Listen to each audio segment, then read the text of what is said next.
Cette actualité vous est présentée en collaboration avec Cryptost Research. Ayez un temps d'avance sur le marché crypto en rejoignant notre communauté premium.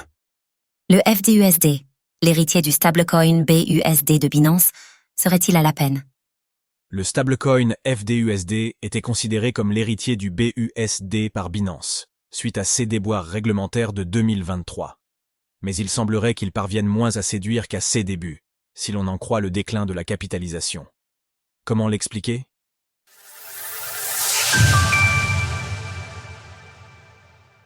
Le FDUSD est-il parvenu à séduire les masses suite à la campagne de Binance?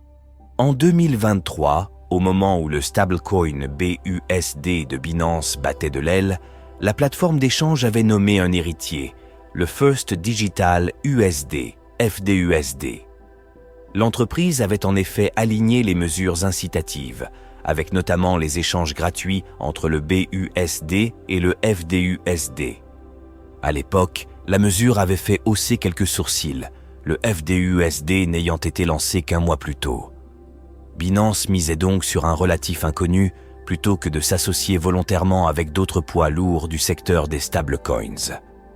Un point que n'avait pas manqué de souligner Paolo Ardoino, le CTO du concurrent Tether, USDT. Reste que le FDUSD était devenu de facto le nouveau stablecoin semi-officiel de Binance. À l'heure actuelle, il est le 5e stablecoin le plus capitalisé du moment, devant l'USDD et l'USDE. Mais son influence serait-elle en train de retomber? Une capitalisation qui a chuté de manière nette? Comme le note un rapport récent de The Block, le FDUSD connaît actuellement une chute nette de sa capitalisation. Alors qu'elle atteignait au plus haut 4,42 milliards de dollars, elle n'affiche plus que 2 milliards de dollars ce matin. Cette chute semble en bonne partie due à la fin d'une promotion que faisait Binance jusque-là. La plateforme d'échange proposait en effet certaines paires de trading sans frais, par exemple le BTC FDUSD. La fin de ces mesures incitatives a donc sans doute eu un impact élevé.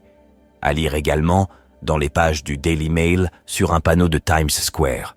La controverse autour de Tether, USDT, prend de l'ampleur. Reste que le FDUSD représentait en juin 33% du volume d'échange sur Binance, toujours selon les données de The Block. Mais la fidélisation des utilisateurs reste fragile, à l'heure où des concurrents proposent des revenus additionnels. Le rapport note ainsi la percée du Ethena USD, USDE, dont la capitalisation dépasse désormais celle du FDUSD.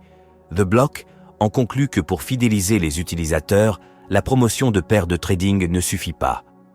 La rétention passe souvent par des gains additionnels. Cela montre l'importance d'évaluer les stablecoins en se basant sur leur utilité à long terme et leur stabilité, plutôt que sur des avantages temporaires. Sources: The Block, CoinGecko.